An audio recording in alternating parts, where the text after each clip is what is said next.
Come, let us sit and try to relate. Because now, more ever, we must show discipline, tolerance, and prudence to build a strong and better nation. I say, stumbling block for a lot of parents and a lot of young people who wanted to attend TAMCC or NULO or the secondary school and so on, because you have to find $810 tuition fee. So the government is absorbing that cost. But the NNP, what they're out there saying, well, and in fact, they got the cue from a number of those MPs on the NNP side in the parliament on Friday, where they went as far as to say, yes, free tuition, but the $30 you're paying for registration should also be free. The administrative or IT support that costs $150 at TAMCC, that should also be free. At the primary school level, not the primary school, sorry, at the NULO level, the t-shirts that they have to get should also be free. And then they start going down and down and down to detail, aspects of this by saying, well, okay, the tuition fee at NULO is $250 every term, right? So over a 1 year period, it's $750. Then they say to get a t-shirt, it's about what? How much? It's about $45 or so, saying that should also be free, the polo t-shirt. That is what they're actually saying, That is how ungrateful some of these people are. And I'm telling you, and I'm saying this with no apology, you have certain leaders who will go on social media and make certain statements, and then you go deeper, and you see where Devon Roche wrote, well, P.D. Francis is a known supporter of that particular party. So Devon Roche then say, well, that's interesting in terms of the cost that, the $30, the $40, whatever, the little fee that one has to pay. He said, I assume it was free as announced. If you're paying an administrative fee, it's not free. I will await an explanation, right? It's probably reduced fees, but not free. And then the Honorable Claudia Joseph then say, it's tuition. Tuition is free. And that is what the government announced. Free tuition. So the NNP is out there making people believe that everything is free. And that is what they want. That's the line that they are pushing in the parliament, on their programs. They give their supporters this false idea that everything is free and it must be free. It has to be free. That's the same thing that occurred when the NDC introduced the free textbook program. And parents were required to pay $25 administrative fee because you needed people to be there administering the program. So you need to pay that $25 administrative fee. And the NNP then tell their supporters, well, it's not free textbook because you're paying $25 for it. That is the level of reasoning from the NNP, That's the level of reasoning. And it scares me because you have leaders who know better and who should be setting a better example. Don't give people the idea that everything is free. The government announced free tuition, and it is very specific. So at TAMCC, the tuition there, the cost of tuition is $810. That is what a parent had to find to send that child to TAMCC, $810. At NULO, the parent had to find $750 for tuition to send that child to NULO to pursue plumbing, electrical engineering, masonry, carpentry, masonry, carpentry, sewing, the different clothing and textile or whatever, the different subject areas. So it's the tuition at the secondary school. A parent had to pay $100 and something or $200 and something. It depends on what secondary school. $200 and something as tuition, right? At the primary school level, a similar thing, maybe one something. At the pre-primary school level, a similar thing. The government announced free tuition support. And that is very important. So the NNPs out there misleading their supporters and misleading the general public, giving them this wrong idea.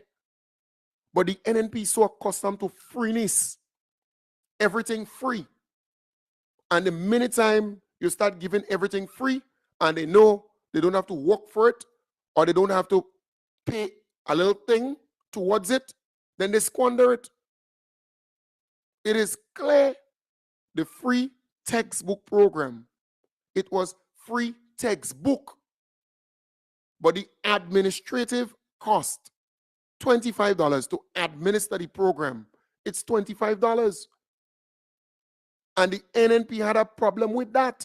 But that is what we have to deal with here in Grenada. And maybe I could look for that that piece that the minister did on that. Remember, the key to success is working hard. For our country, we must have regard. Forget all your differences, let we start to build. And onward to progress we surely will.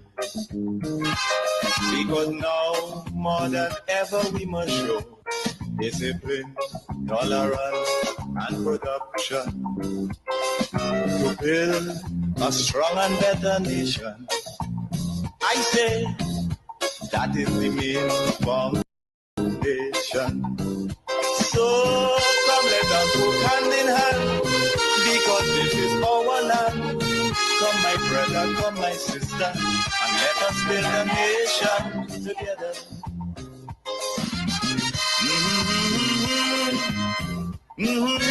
Right, so let me see if I get that piece to play it for you, because I believe in facts. I believe in putting the facts on the table.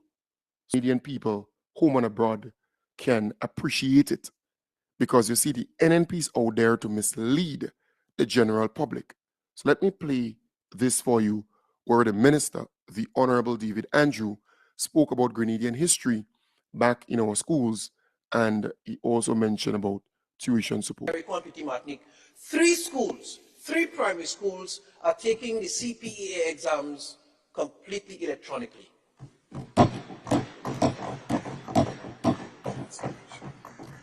It's a declaration of intent as to where we are heading. We talk technology, we talk digitization, we talk transformation, but this administration is not prepared just to talk. We are prepared to do the work as well. And so 3 primary schools are off in that direction. We tried not to make much noise about it, Madam President, because we didn't want to attract too much media attention before they finish the exam in the next hour and some. We didn't want the media making them a little more nervous than they needed to be made with all the cameras getting the Howard first day with testing. So there's 1 school in Carriacou and 2 on the mainland. They were piloted, let me assure you. There was a pre-test prior, and then there was serious layers of consultation with parents, the education community, teachers, the students themselves. And there were about 5 schools that initially did the pre-test. And after the consultations, a couple of those schools felt they were not quite ready yet. There were some pockets of objection. We said, all right, well, go right ahead and do it in the traditional way. But those students, their teachers, their parents, the school community felt comfortable that they were able to go the exam and do it electronically. And so we celebrate with them. And this Ministry of Education looks forward to further rollout next year, God's willing, for electronic testing. Let me say to you, we do have electronic testing that started since 2017 at the secondary level for the paper ones, the multiple choice, in several of the areas, but never before has it been done for the primary schools. And so this is very, very historic, and I want to commend my staff at the Ministry of Education, the examinations department. They work tirelessly. During this period, they get no rest till CSEC examination is done. They are down at the ministry probably well before 5 a.m. in the morning to deliver the scripts, and they're there till late in the afternoon to make sure every bit comes back in. And so I want to put on record my profound thanks and appreciation to them while we have created such an historic moment for education in Grenada, Carriacou, and Petite Martinique. Madam President, I want to talk about another significant transformative occurrence. At the cabinet level, we have passed 2 very important documents. The TVET strategy, National TVET Policy, rather, and the TVET strategy, which is a mapping for how we are going to implement skills across Grenada.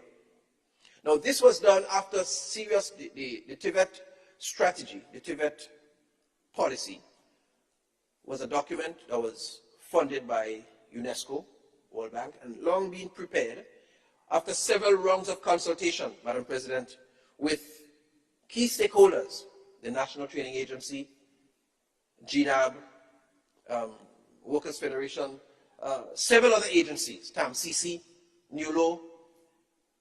They identified the gaps in our skills operation with a view to addressing those gaps and to making skills education more sustainable and applicable to our needs.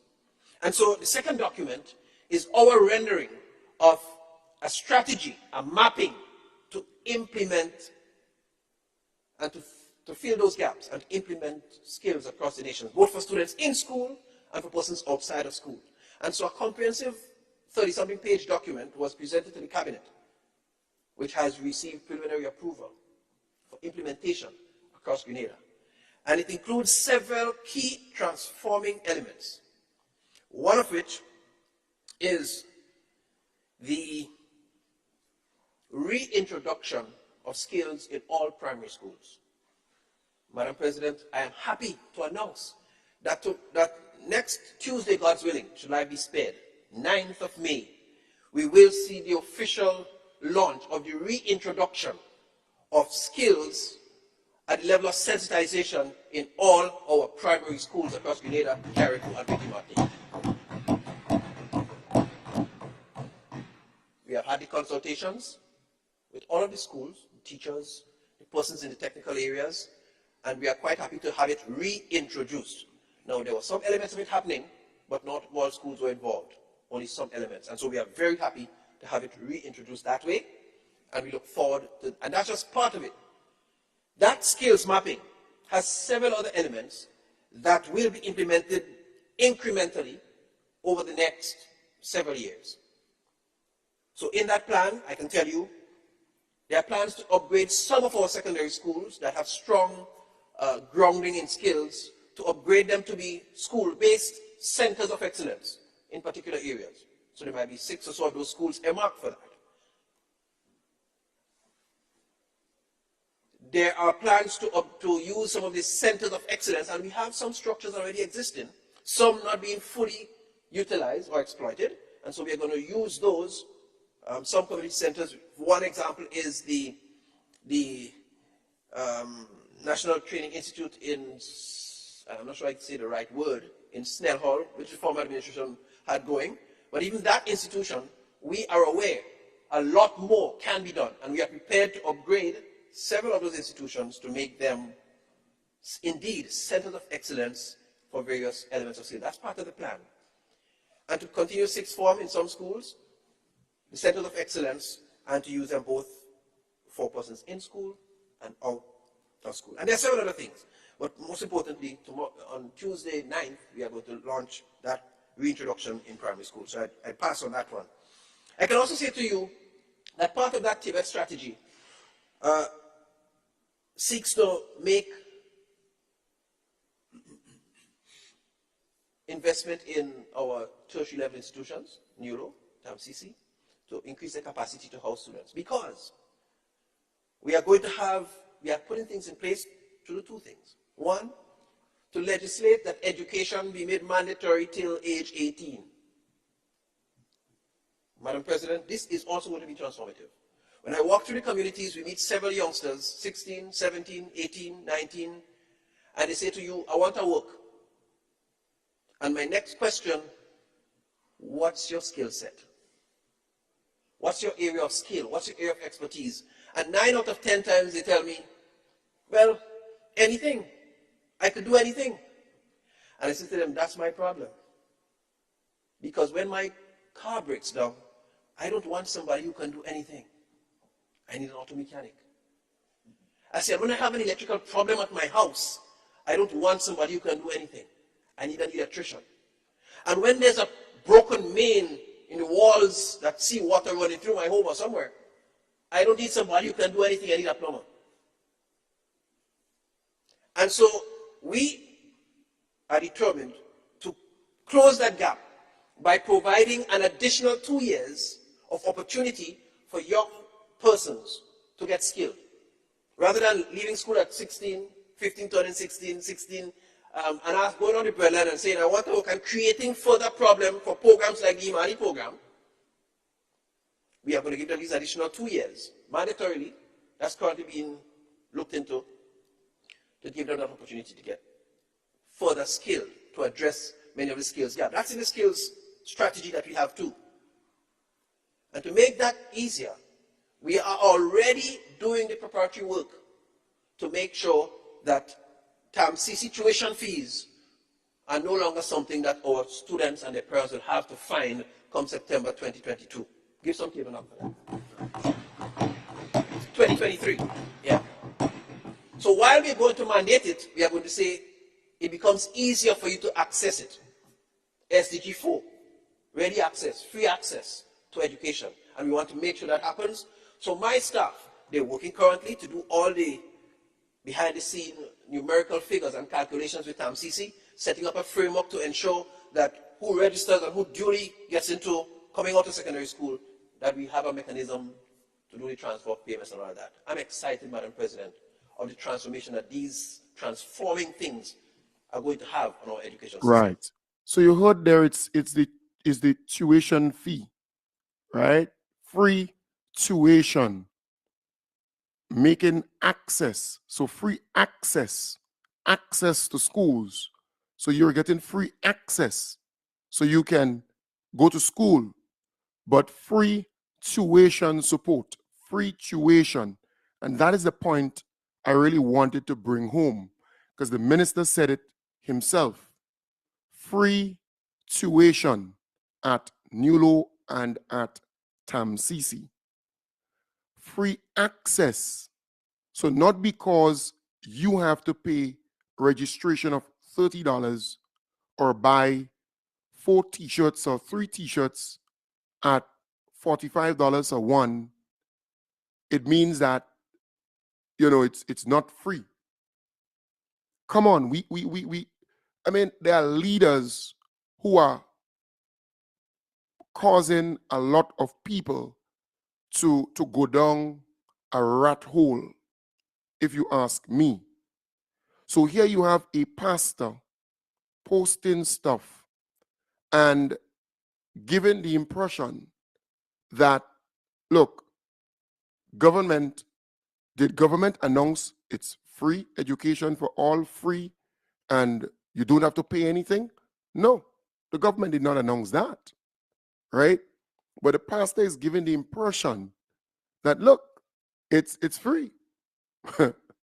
And if you have to pay $30 to register to get into the college, then it's no longer free. The government never announced that it is free. The government announced free tuition, the tuition fee. That fee, that $810 at TAMCC, or that $750 at NULO, or that $200 and something at the secondary school level. And look, if you speak to the parents, for example, I remember a parent came up to me and say she has 2 children to go to TAMCC. She said, if it was not for the government's free tuition for TAMCC, she had to find $1,620, $1,620 for her 2 children to go to TAMCC. Just think about it, the savings and what that same money could do for that parent in terms of school shoes, bag, jerseys, right? And other stuff like that, paying the transport to and from school. So sometimes you have to sit and rationalize the whole thing. Here you have a pastor. Here you have NNP surrogates under that particular post coming down, right? Because they are very tricky. So they give you the impression that they're commending the government, they're applauding the government for it. And then on the same vein, they're criticizing the government to say you should make everything free. So no administrative costs, right? The $30, they should not be paying the $30 at TAMCC. Well, if the government did not introduce the free tuition support, they would be paying not just the $30 for registration, and not just the $150 for the IT support, because you know these days everything is online. So you need somebody, you need a team of people who can send the assignments, send everything to you online, maintain that online platform for the college. So you have to pay $150. So not only that, they had to pay the $810. And then they still had to buy their jersey, right? They 1 or 2 jerseys. But the $810, the government is absorbing that cost. You don't think that's a good thing? That's a great thing? So why major in minors? Why major in minor? Right? I'm asking the question. So that is the level of reasoning that is coming from the NNP camp. And that is the same thing they did when the NDC introduced the free textbook program, where they say to the people, it's not free because you have to pay $25 administrative cost for the books. So it's not free. It's not free textbook. But a parent had to spend $900, $1,000, and in some cases, $1,200 to get the books. You know what the NNP did? They stopped purchasing new books for the program. That is what the NNP did. So they scaled down the program, they watered down the program, because their friends were running the bookstores. A particular bookstore who knew what books would be used in all the schools before all the other bookstores. Remember the controversy? Where they were able to order in advance the books that were to be used in the schools. They knew in advance, so they ordered the books way in advance, and everybody were actually going there to purchase their books. So the other bookstores, they were not aware. They did not get the early notification, so they ordered their books late. That is what was taking place, you know.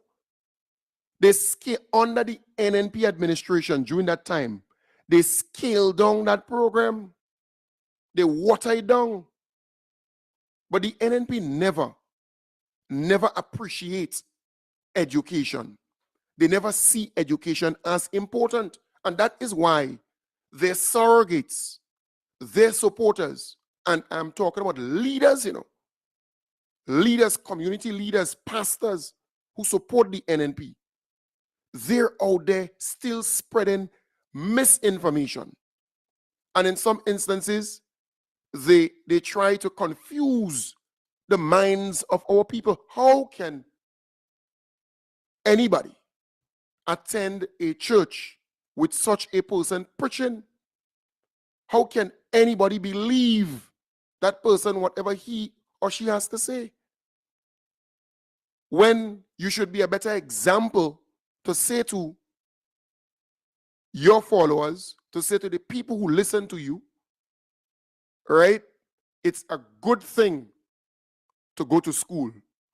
It's a good thing to get an education.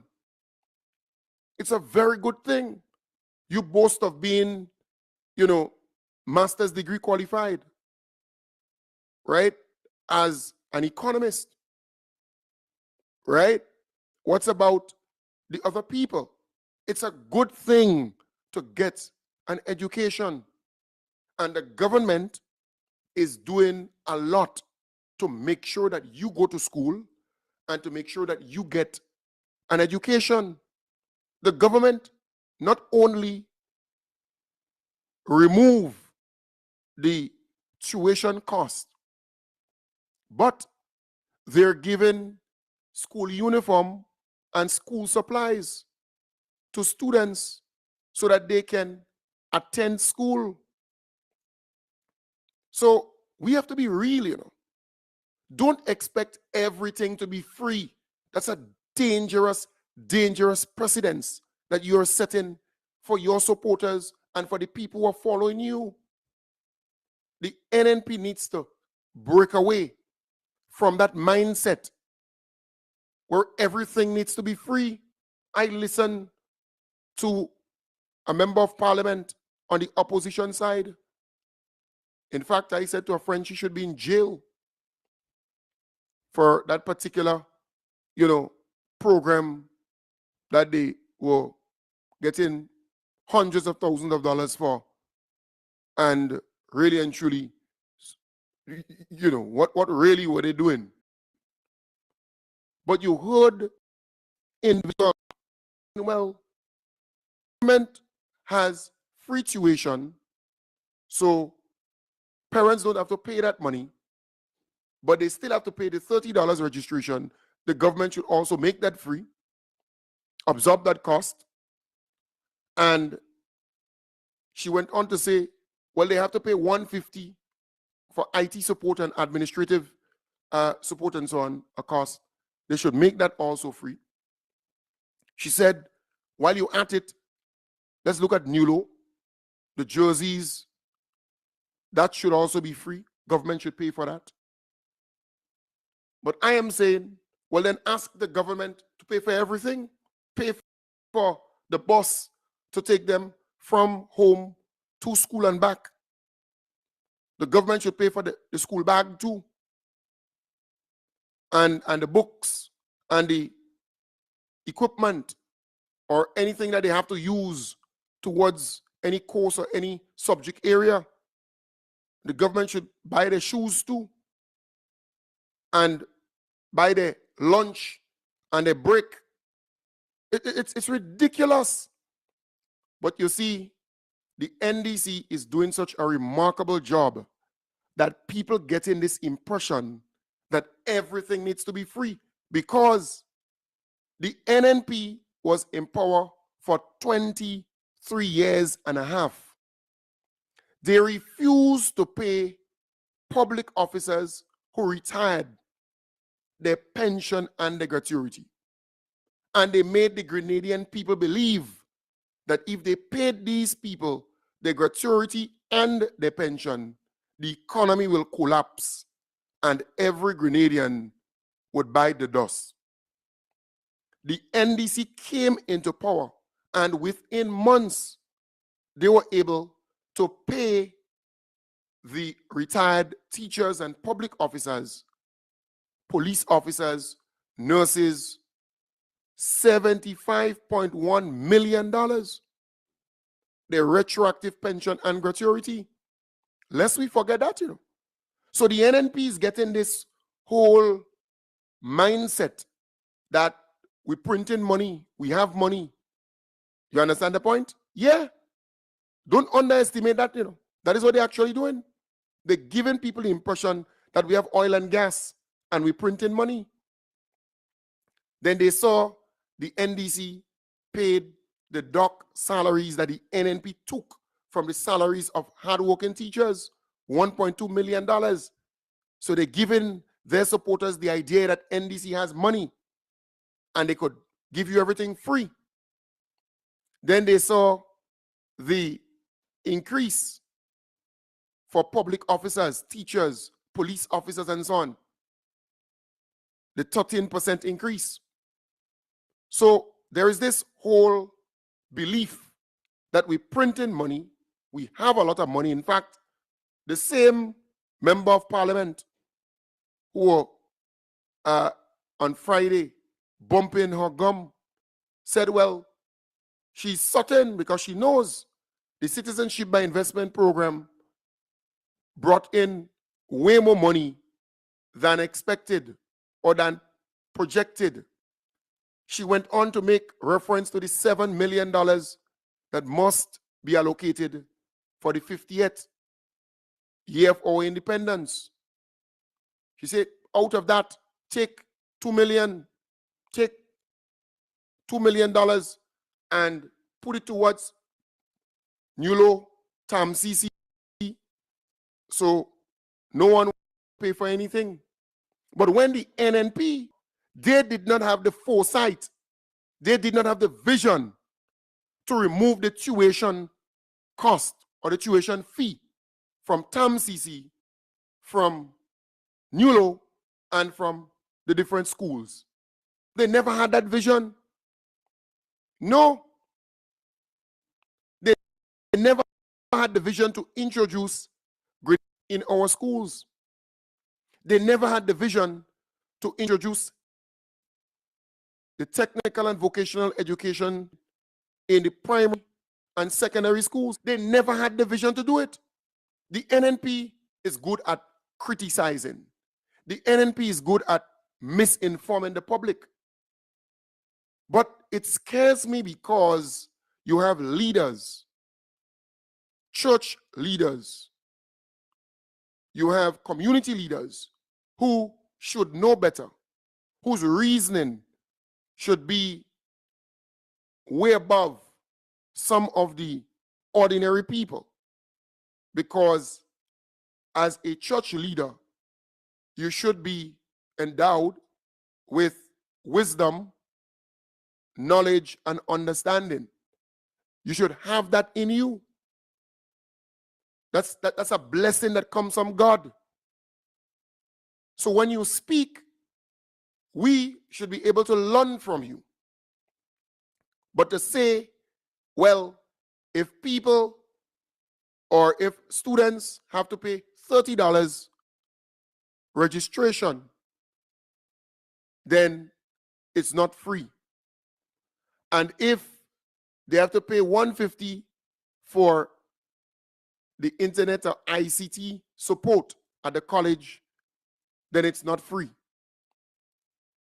But $810 tuition, that's free. So you're discouraging people, and not only that, you're actually trying to water down this major achievement of the NDC administration, because the NNP did not have the vision to do such a thing. Go and speak to a parent who children attending TAM-CC and the savings that they have realized by the free tuition supplement. That's $1,620. That's money that they had to find. They no longer have to find that money. Government is paying for that. They're absorbing that cost. But it's ungratefulness, you know.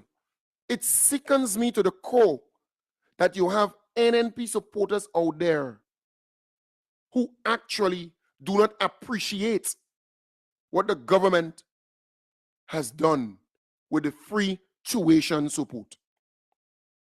So to water down, to try to steal the thunder, right, and the commendation from the government, you then go to say, well, okay, the free tuition support, that's $810, but parents still have to pay $30 to register the child to go to TAMCC. It's dangerous, to say the least. Dangerous.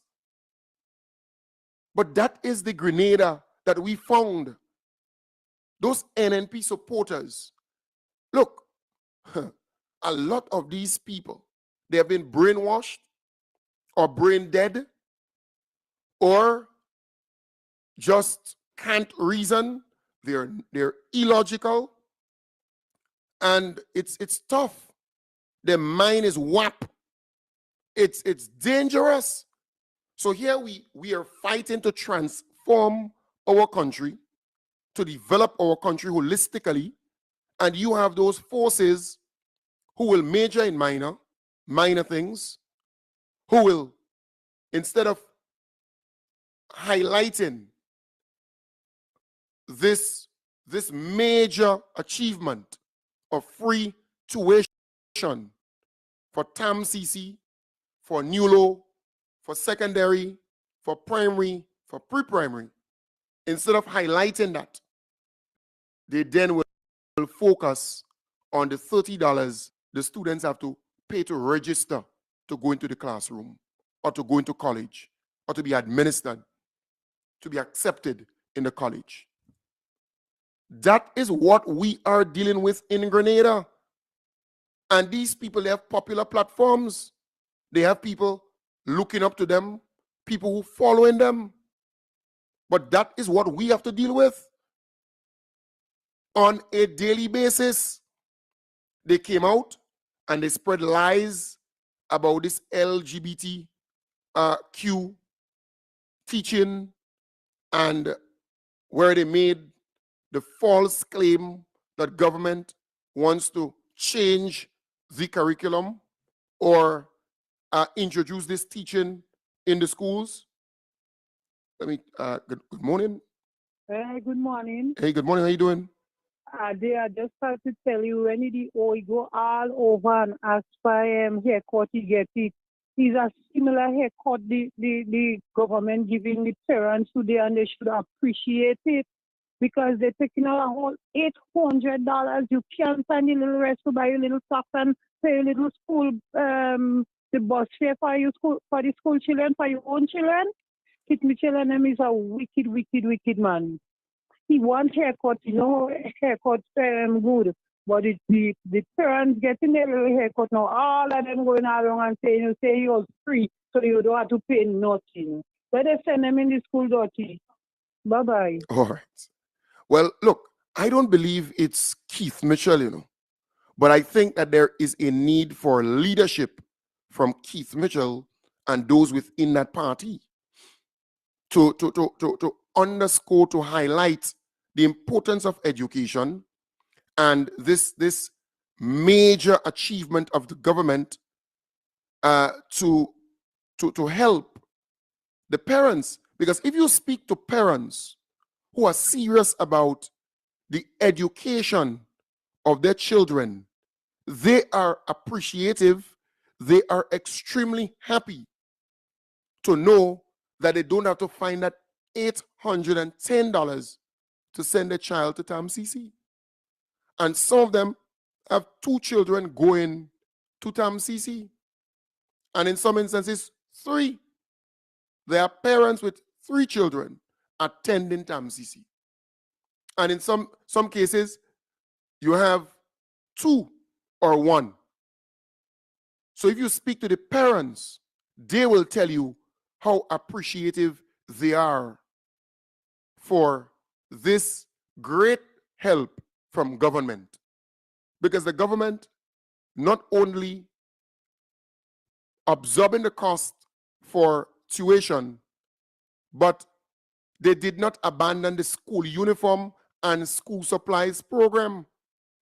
Parents still getting the $450 or the $250 for one child or the $300 for another. They're still getting that.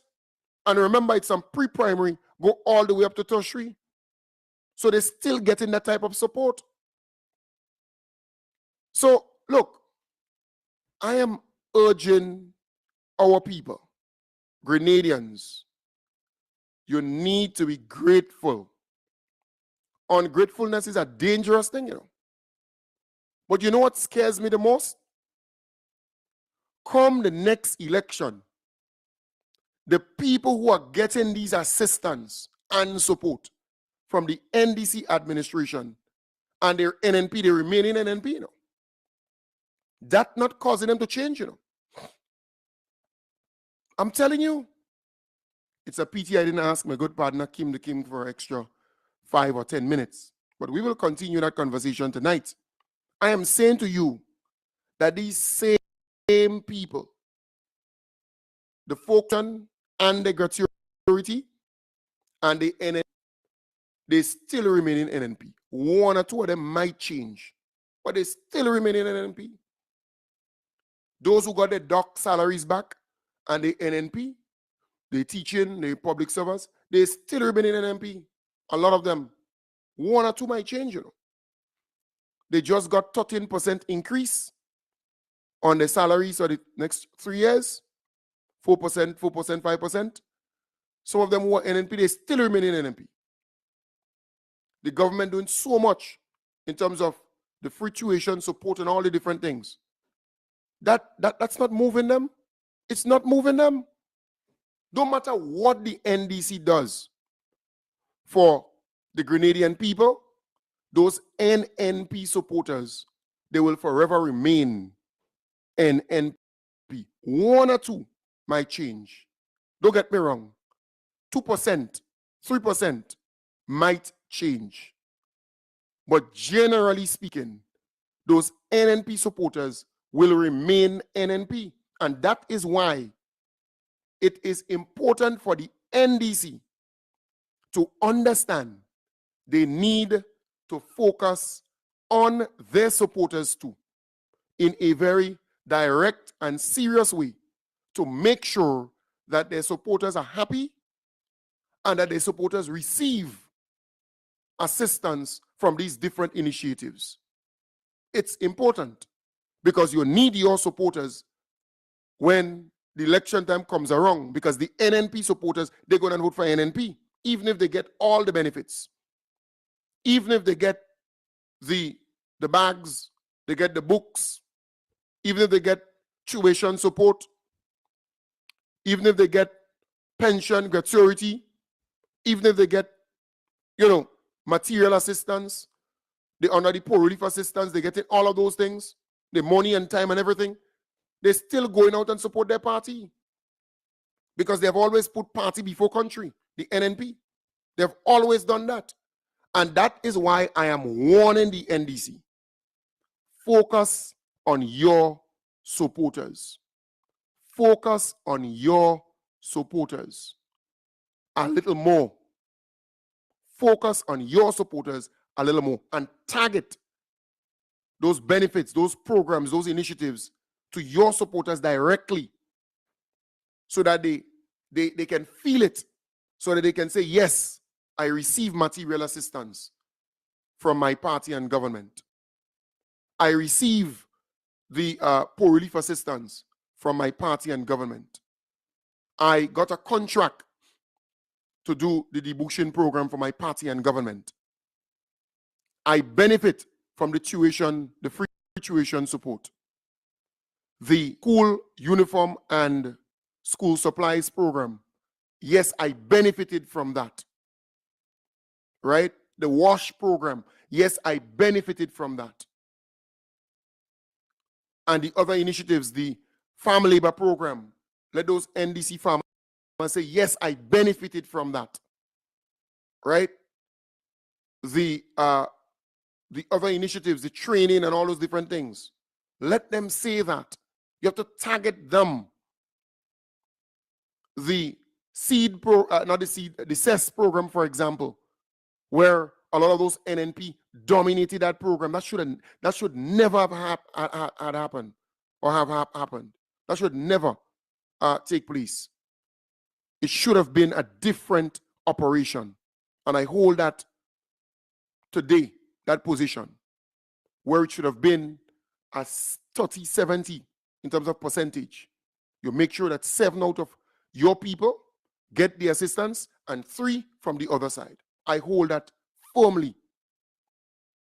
But it was just an open thing, and a lot of NNP where $15.1 million went, given out as grant. They don't have to pay it back. So it is so important that the NDC understand clearly that your supporters need to benefit directly. Some just okay, right? They don't want anything. But those who need, those who want, you need to make sure that they're impacted directly. That's important. Very, very important. So plant distribution, and it's at a reduced cost. Make sure that those farmers who are known supporters of the government and NDC, make sure that they get the opportunity to purchase the plants at the reduced cost. Trading opportunity for fisher folks. You should know who are your supporters and make sure that they get the opportunity to receive the training. That's very important. We have to be able to connect government to party to benefit our supporters and to make sure that they're okay. Because that is exactly what the NNP administration was doing over the many years. They were able to connect the different things that government was distributing, the little work and opportunities and so on, to their party supporters, to the people who are supporting them. I'm telling you. So we have to start thinking in that light. We cannot usher in transformation or change just, instantly. It has to be matriculatively. It has to be over a period of time, because it will take time for that to really happen. The transformation, the change that we desire. So we have to level the playing field more or less. Bring our people to that level. Because you remember, our supporters were disadvantaged for the last 20-something years. Our supporters were not getting the contracts on the road to cut the bush. They might get a fortnight, 1 or 2 of them, but not a contract. Our supporters were not getting the contract to go into government to work for a period of time. Our supporters were not.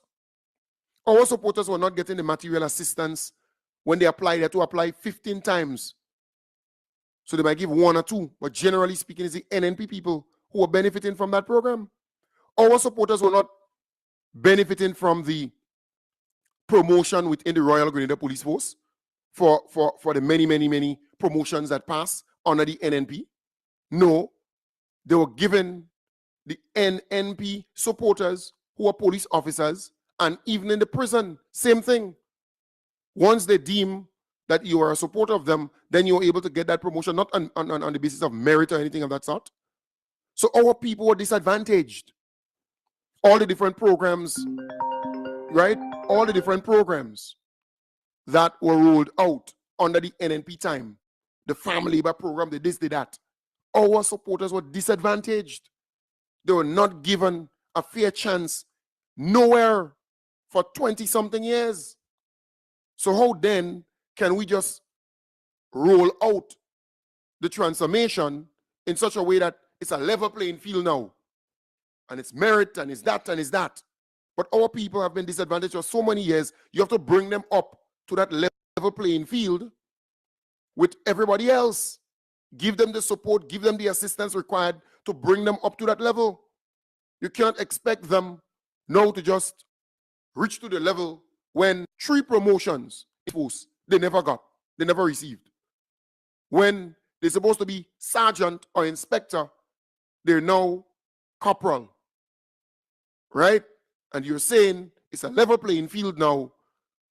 We're doing it differently. It's a level. Everybody could thing and go up the rank. Well, they were supposed to get promoted 3 times before. They did not, because they were NDC. They kept them back. And that is the reasoning that we must have in going forward, because come the next election, the NNP supporters will go there and support their party. And they could get everything that you're giving them. Every single thing that you're giving. And they still go in and vote for their party.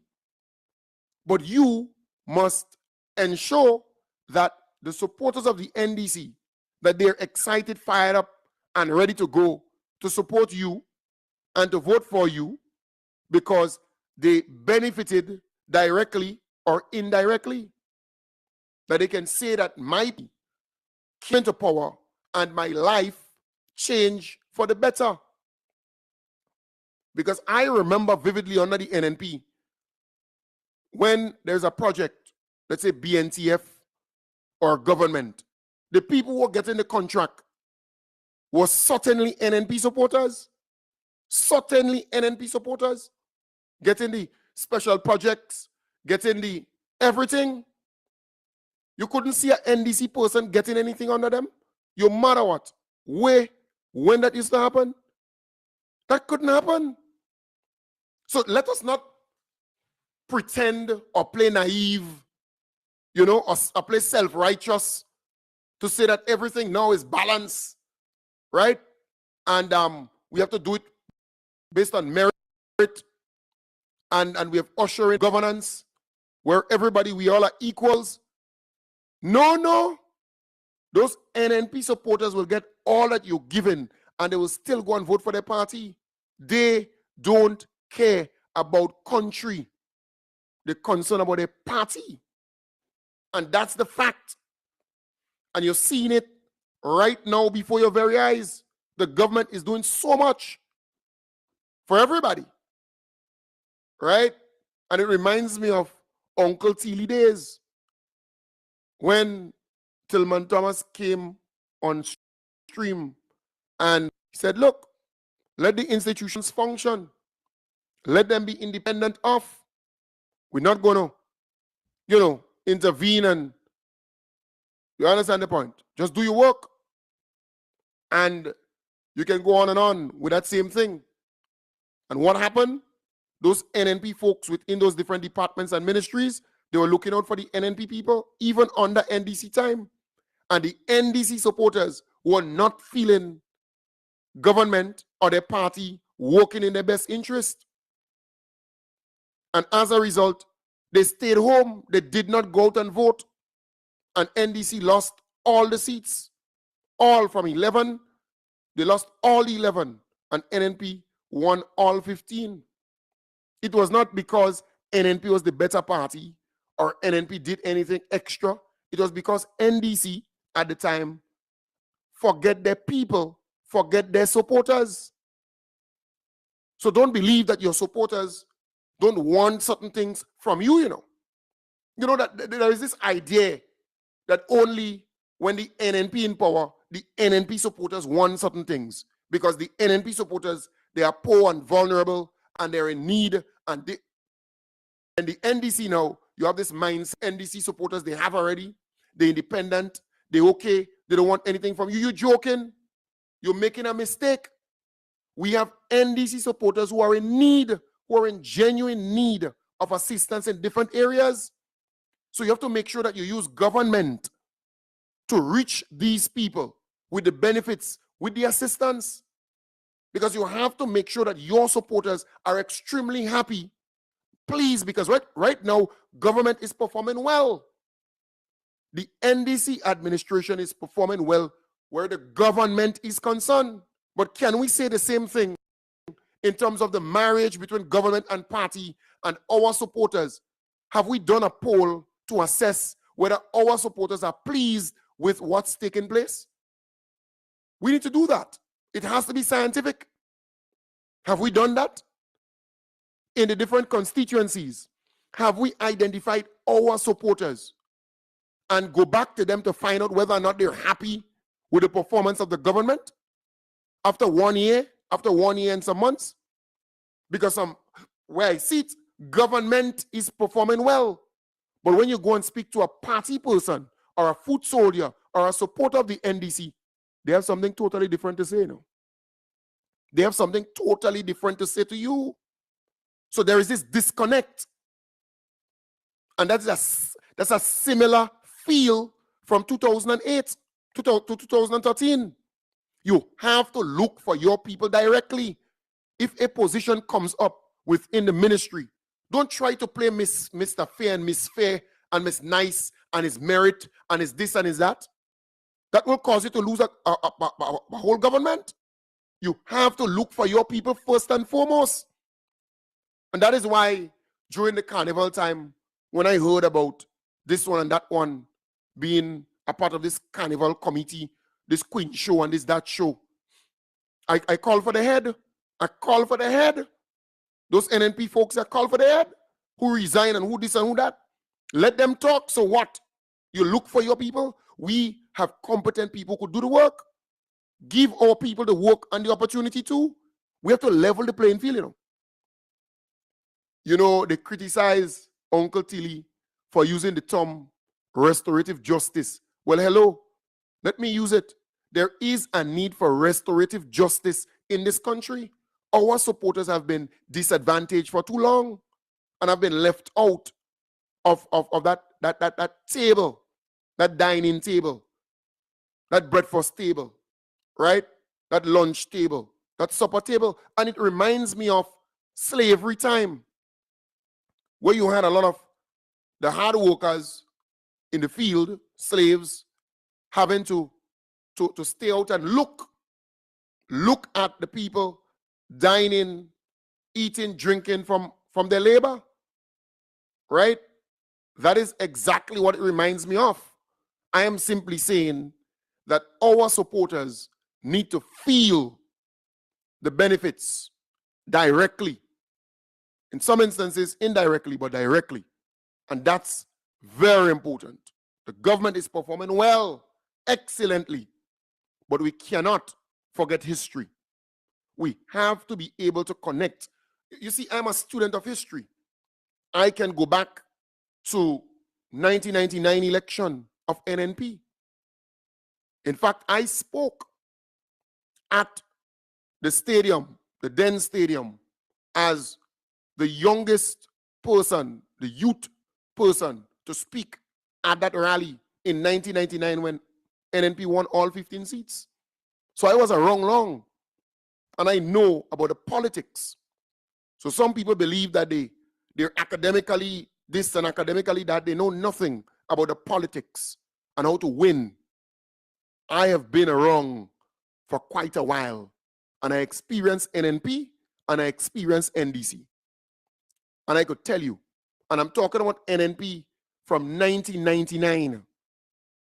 Well, 1995, but specifically from 1999, come all the way up. And NNP of 2008. Sorry, NDC of 2008. And NDC also of 2003, when they almost won the election because of a couple votes, I think 6 or 7 votes in Carriacou. They lost. So we have to be very careful where that is concerned. We have to learn from history. In 2008, our supporters were disregarded. Our supporters were left out because we usher in change in terms of ministries, departments, and across the board. In fact, there were, in different constituencies, an outreach office where there was no political person running it. The ministry running this outreach office. So if you want to walk, you just go into the outreach office, put your name, and somebody inside there just giving you a walk. No political person. So the NDC supporters who wanted a work, they were not even considered, right? They should have been prioritized. They should have been prioritized, you know, during the carnival. Because I'm not the kind of person to push up for to go to any VIP this or VIP that. That's not me, right? I don't believe in that. That's just my position. So I went to a particular event, and there was this VIP section, right, during carnival. That's VIP.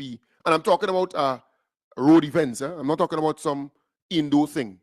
But there was a VIP section for ministers this and ministers that and who close to them and so on. So, you know, a minister partner of mine hailed me up. He said, hey, Kem Jones, what's it? You know, he looked down because I was down on the ground. You know, I'm a ground dove. I'm a simple guy, you know. Simple guy. So he hailed me up and he said, hey, well, come and check me now. So, you know, VIP, I know VIP pass, no VIP thing, and you gotta get this ping thing and so on.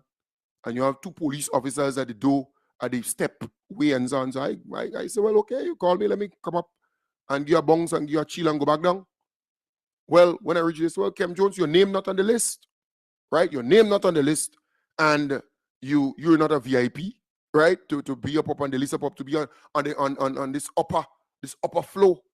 You understand the point? And then I said to myself, okay, all right, but you know, you being up there, who caused you to be up there? We the people, we the supporters who caused you to be up there. But eventually, you know, I called the same soldier and he said, well, allow Kem to come in. Right? So I just went there briefly, maybe for about 30 seconds, and then I left. Because that's not my kind of thing. I'm grounded, I'm rooted with the people. Right? But there comes a time that you have to kind of reflect on these things, you know. Excuse me. And say to yourself, but this thinking that this VIP style thinking, it's just temporary, yeah? And it could land you into problems, right? And there are a lot of people who have been key players throughout, right? They may not be Dr. this and Dr. that and Mr. this and Mr. that, but in reality, they're looking on. They're looking on and saying, okay, if we have to go there and bust our tail to make you live good, to make you enjoy the VIP, to make you and your family live all okay, then what is in it for me, or what is in it for we, the foot soldiers? What is in it for we, the supporters? People tend to reflect and think about these things. Huh? Don't fool yourself, we are human beings. We are human beings. Huh? And don't get it wrong, I am a very simple person. I don't believe in this highty-tighty life and all that kind of stuff. I don't believe in that. That's not me. I believe politics is about people, and politics is grassroots. You have to be able to connect, because as I look at the many things that the government is doing, and still for all the NNP supporters remain NNP, and they're the main beneficiaries of those different programs. But our supporters, right, we need them to come out to all our events. We need them, particularly on election day, to come out and vote. So we have to start targeting with all these different initiatives and programs and so on, targeted towards our supporters too, directly so. Of course, and we have to start to create a percentage, 70-30, so we're not leaving the other people out, but in every 10 where you have a program or an initiative or something, 7 should be your people benefiting, and 3, the others, because there is a need for a radical approach to get restorative justice for our supporters in particular. It's important, and that is what is required as we move forward into the next year, 3rd year, 4th year, and 5th year. We have to start targeting, because you see, if you play into nice in the politics, you'll get bite up.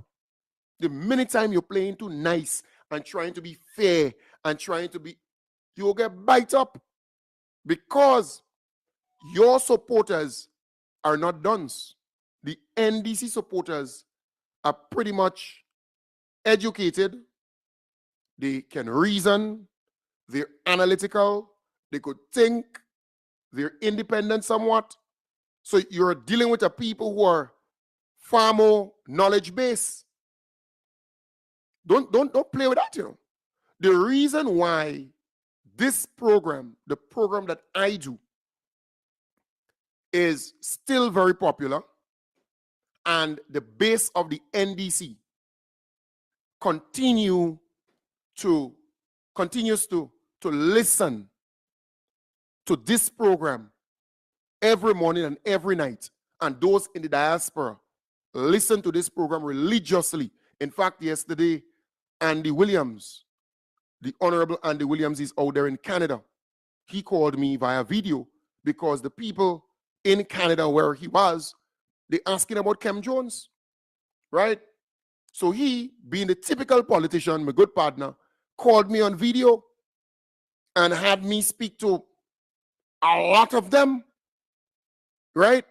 And they're out there because that is the source of information. It comes from me and from here. But the reason why they constantly listen to the program is because this program is second to none, and it's of a higher reasoning, a higher consciousness, and you can learn. You can get smarter on this program. You can become more intellectually sound on this program. You can become brighter on this program, unlike the other programs. So you have to understand your demographic. You have to understand the people you're dealing with. The NDC supporters out there, they're not no walkover, and they're bright, they're sharp, and they have held firmly with me for the last 9 straight. And that every single thing that I do turn out to be successful, you know. Don't matter if I say I'm going up to Carrick on a boat, it's successful. Don't matter if I say we're going to protest, we're going to do a demonstration, it's successful. Distribution of hampers, it's successful. Event at Wildwoods Park, it's successful. Anything, every living thing, anything that I do, it is successful. Why? And the people who are supporting what I do are NDC supporters, or those who are in the middle, but generally speaking, are NDC supporters. So I understand, clearly the demographic, and I understand the people who I'm dealing with. I am communicating and reaching the 30,000 or so NDC hardcore supporters, NDC supporters, and NDC sympathizers on a daily basis. So I understand the demographic, and I want those in power, the ministers and so on, to understand who they're dealing with. You have the NNP and you have the NDC. And you have to go deeper to understand your NDC support. There are some NNP supporters who, you know, they're on the fence. If you work well with them, you could get them to turn. You could get them to support you. But generally speaking, those NNP supporters can't change. They might pretend because they want position, they want certain things, they want to grab, they want to get certain things. Because they're very good at pretending. They're very good at you know, being that lizard that would, you know, go on something green and turn green, go on something yellow and turn yellow, go on something brown and just turn brown. Yeah, those NNP supporters, they are very good at that. So I am simply saying there is a need to understand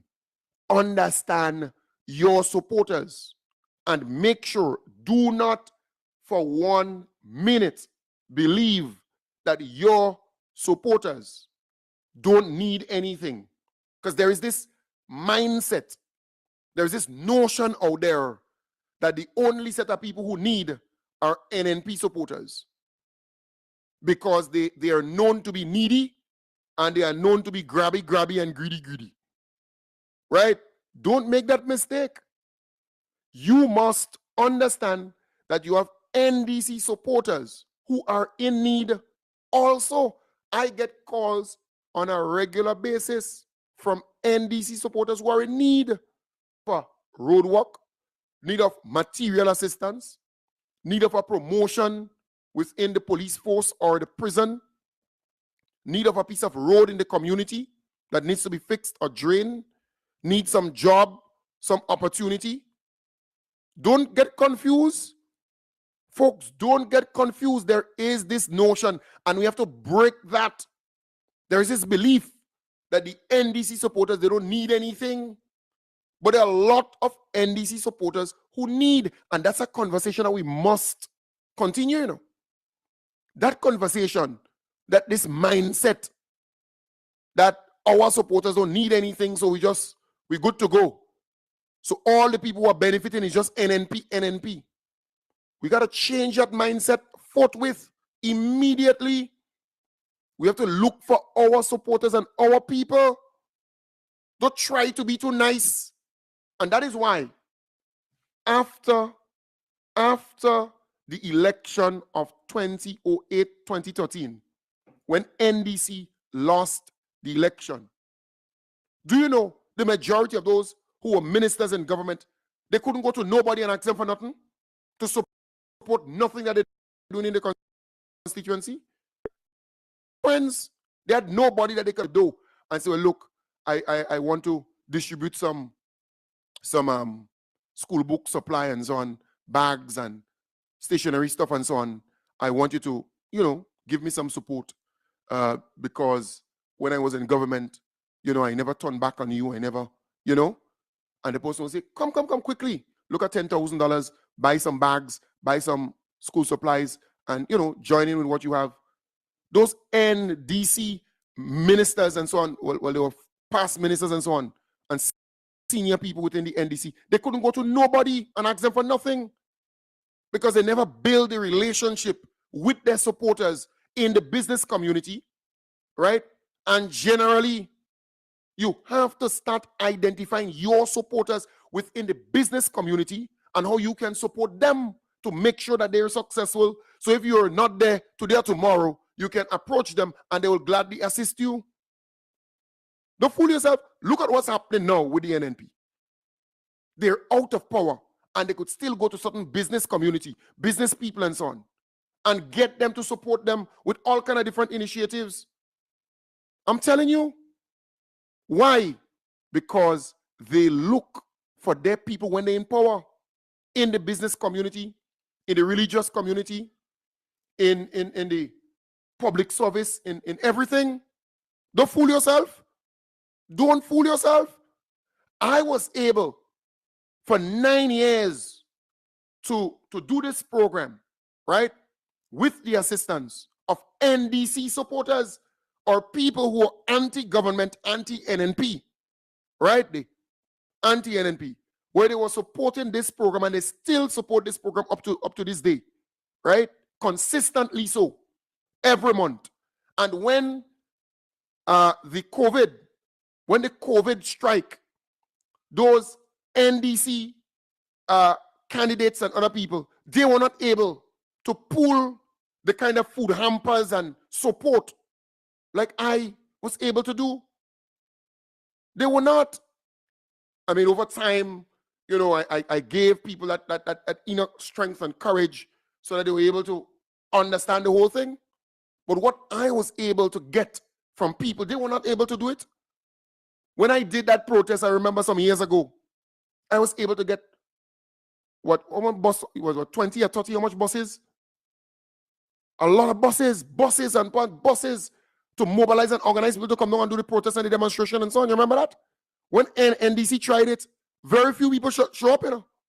Very few people showed up because the supporters, they were, you understand the point? Lest we forget these things, you know. So we have to support our people to make sure that they're happy, to make sure that they're comfortable, to make sure that they're okay. That's important. So you have to marry government with our party politics to make sure that our supporters are taken care of. Right? That's very, very, very important. The level of understanding must be there. It's not that you're corrupt. It's not that you this and you that, But ultimately, the people who are going to guarantee you victory in the next election will be your supporters and those who you're able to win over between you being elected the last time to the next election, and those in the middle. Those in the middle, because some people fooling themselves to believe that a lot of NNP voted for NDC. All you lie, all you damn lie. All you lie, they misled you. They mess you up. In 2008 to 2013, a lot of NDC supporters became angry, disgruntled, upset with the performance of the NDC during 2008-2013, and they did not go out and vote. But that doesn't mean to say that they voted for NNP. No, they just did not go out and vote. So you didn't get the amount of people to vote for you. Right? But between 2013 and 2022, we were able, and I take some credit for that, to show our supporters who did not go out and vote in 2008, 2013, that election, when NNP won all 15, I was able to show them that we could win. We could win this election. The election is winnable and things will be different. So I was able over the 9 years to work with them with the programming and the different outreach to get them to that place where they were confident. I boost their morale and their inner strength and so on. It's winnable. When you're down, I come on and I say it's winnable. We could do it. So the strategy worked. And a lot of these people now came out from the sideline, came out from not going out and vote, and voted for the NDC. But they were predominantly NDC supporters. 1 or 2 NNP voted for the NDC. 1 or 2. Right? At 2% or 3%. In some instances, when the new folks came on board, right, with the NDC, they had a lot of NNP friends and so on. So when they came on board, the NNP friends, some of the NNP friends changed towards supporting them personally. So you had a number of people in that area, come over, which is fair. And it's expected, right? Because a lot of new people were roped in. So I am saying, do not fool yourself to believe that all of these people vote. A lot of NNP, you're joking. Those NNP went out and they voted for NNP. That is why they got 28,000 or so votes. Don't fool yourself, They got almost 29,000 people to vote for them, The NNP, NDC got 33,000 people to vote for them. But don't fool yourself. Those NNP supporters went out and they voted for the party. But a lot of them now pretending and playing as though they voted for you and they voted for you. They damn lie. They lie. They never voted for you. They won position now. They run the rank and so on. And some of those guys that get in all the big work and so on, they might be doctor this and this and that and this and that. Let me tell you this. These people will not get you any additional vote. Because many a times when they come from work, the electric gate opens when they get home and it locks when they get inside, and they don't even know their neighbors. What is their neighbor name, right? And the needs of the neighbors and so on. They don't know and they don't care, right? Don't forget that. All them big brain people and they Mr. this and Mr. that and Mr. this and Mr. that. I'm telling you, you got to get this thing right. They cannot get you any votes, any additional votes. They can't. They cannot make you win anything extra. They don't have what it takes. They don't have the rapport. They don't have the relationship with ordinary people and with your supporters. They don't. But they get all the big work and so on and so forth because they, master degree this, doctorate this, bachelor this, and all kind of this, right? And this and this and this. But when it boils down to actual votes, it's not that. No, you're joking or what? These people don't even know that they're neighbors. You ask them, who are your neighbors? Who are the people you live in close by? They can't even tell you. They don't even know who they support or who they don't support. Sometimes in some, their children in their house, not even voting for you, but they have a big work in something and they're big director on some board and big this and big that. In some cases, their children who of age to vote, not even voting for you, not even voting for their father, their mother, who get a big work because the NDC in power. I'm telling you. But you know, Kim Jones, using me as an example, my family at home and around, if they even open their mouth and say they're not supporting NDC, we done, we finish. If my lady inside my house here, where I live, tell me, she wake up one morning and tell me she voting for NNP, I done with her, you know. We finish, you know, immediately, you know. Immediately, we finish, you know. I'm telling you, if my mother or my sister tell me that they're supporting NNP, I'm done with them, you know. That is my position. And I must do everything in my power to cause them to reach to that place where they will forever support the NDC, because the NDC is good for Grenada. I'm very, very firm where that is concerned. But the person with the doctor this and the master's degree this and they get the big work and the big work, they can't talk to their children. They can't even persuade them to vote for NDC. They can't. They cannot. I'm telling you, I'm being real with you. They cannot. They don't have what it takes. Much less their neighbors, much less the people around them. It's the reality. And I'm telling you it as is. So we can wake up and understand the connection between the government and the party and our party supporters and our supporters. That's important. Very important.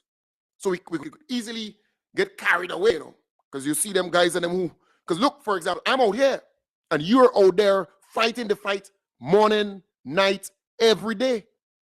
Consistently so. You are out there, you would give to this program, give to me, and you don't want any. There are people who support what I do because they want NDC to remain in power. They don't want NNP to come back in power. So they support this program because they believe that with this program, it will guarantee that NDC will remain in power. And with your humble servant out here fighting the fight, it will guarantee that. So they support because they really want the NDC to succeed, remain in power, and they don't want the NNP to come back in power, period. And there are those who just love what I am doing. They love what Kim Jones doing, and they're going to support what Kim Jones doing throughout. They love what he's doing, and they understand that I'm genuine, not 1 foot in the water and 1 foot on the show. I'm in 100%. Right?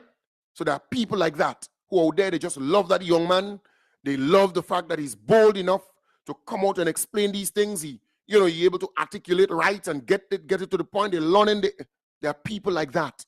But generally speaking, the folks who support what I do, they're NDC folks, NDC people, home and abroad, or those who just love the most honorable Deacon Mitchell and the team, right? So they support the initiatives and everything that I do.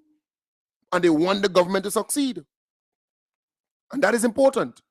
So I am simply saying we have to reach to that place where we marry government with party operations.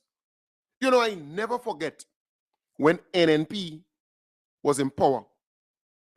Nearly all their programs, the people who were in control of those programs were party hawks, were NNP supporters, and they were making sure that their supporters get the work and get the opportunity. I could recall vividly, you see that road walk? You watching there? You know who used to call people and tell them they get road walk in the different villages? The NNP supporters, the key foot soldiers who were operatives of the NNP in the different constituencies. They were the ones calling the people and say, well, you down for a fortnight and you're working with that person, you know. Because remember when the NNP came into power, they scrapped the outreach office and they put everything back into the constituency office. Don't forget that.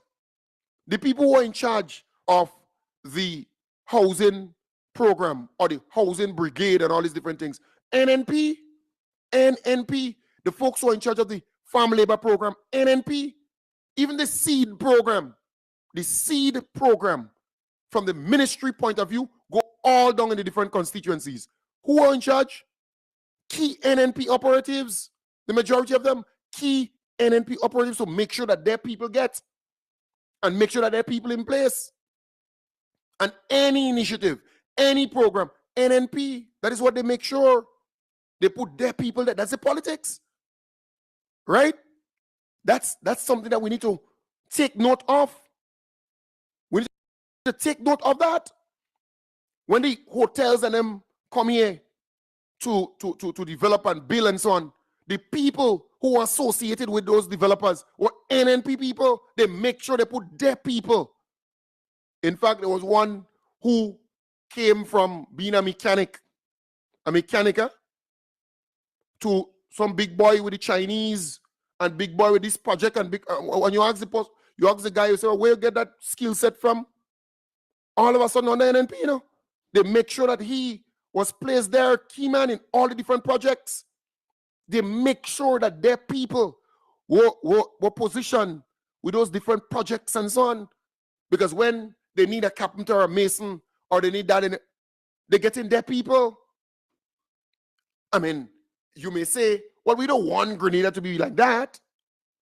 But to usher in transformation and change, it has to be gradually. It has to be gradual. Because between now and the election, not much will change where that is concerned. Things are going to happen, but not much. So you have to look for your people and make sure your people are given the kind of support that they deserve. Very important. You remember when that CES program came out and I really catch up what's going on? I came on that program here and I spoke for about weeks, calling on the government, calling on the NDC to look for their people, you know, and make sure that their people get. I mean, it was kind of late coming down when I really catch up what was going on. And it goes for all different programs. The farm labor program, right? The debushing program, the housing assistance program, the seed program, the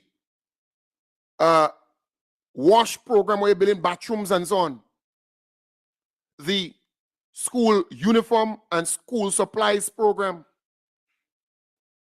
all the different programs, right? You need to make sure that you have key people, our people in place, to look for our people, to make sure that they're taken care of. And that is what the politics dictates. It's what it is. We can't kowtow around it and play as though we don't know. Because you cannot usher in a similar thing like what the NDC between 2008 to 2013 usher in. And you saw what happened ultimately. It has to be different. And you have to be strategic. You have to be smart enough to look for your people and take care of your people and make sure that they're happy. Because with all these different things that the NDC is doing, all the great things that they're doing, just go and speak to the NDC supporters and you would get the feedback from them. We have to look for our people. We have to look for our people. Right? That's key. Because the government is powerful, but we have to marry good performance from government to our party and the politics on the ground. We have to look for our supporters and our people. That's important. So, folks, I want to say to you, we have to remain focused. We have to understand that the NNPs out there to mislead you, and they will not stop. Since the election and the victory, I came on air and I said, do not believe the NNP will go to sleep and allow the NDC to peacefully govern and bring prosperity and bring opportunities to our people. That would not happen. There will always be a stumbling block in the way of progress and development and transformation. I coined them obstructionists. And I know why I coined them obstructionists. Because that is who they are. And they will always be obstructionists. They don't want prosperity for you. They don't want good health care for you. They don't want a good education system for you. They don't want better job opportunities and conditions, and they don't want those things for you. The NNP will forever be obstructionists. So remaining focused means that we need to be knowledgeable, understand the truth, get the information, and the information is to filtering down to our foot soldiers and our ordinary people so that they can defend our party, promote our party, defend our government, and promote our government. That's important. So we have to remain focused. And it's not easy. It would not be easy. Governance will never be easy. Because as long as you have somebody who's hungry for your position, you would always have a fight. You understand the point? You would always have a fight. NNP, they want what NDC has. They want power, and they have a lot of time on their hand, and they still have a lot of money. Don't fool yourself. Don't fool yourself. All right? Remember, country before party, we understand that. We're all for Grenada. We're all for the development of the country.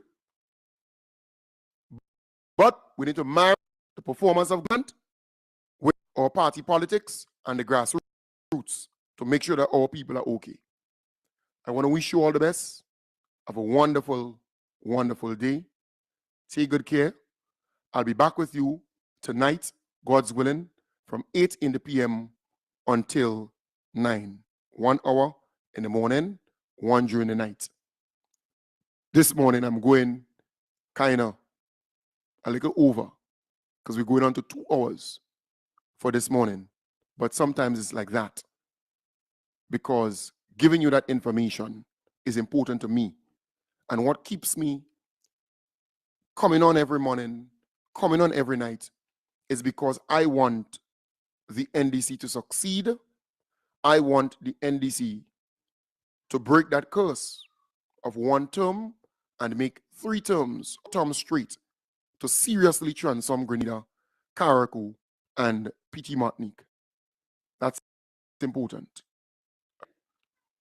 So I want to wish you all this. And I believe in the most honorable Deacon Mitchell and his team, and I'm firmly behind them because I want them to succeed. I want them to really be able to transform this country. I know you're going to take some time. You're going to take some hard work. You're going to take a paradigm shift. Mindset, thinking and everything like that. But we could do it. So take good care. Have a wonderful day. I'll be back with you tonight in the hub, starting from 8 in the p.m. Now.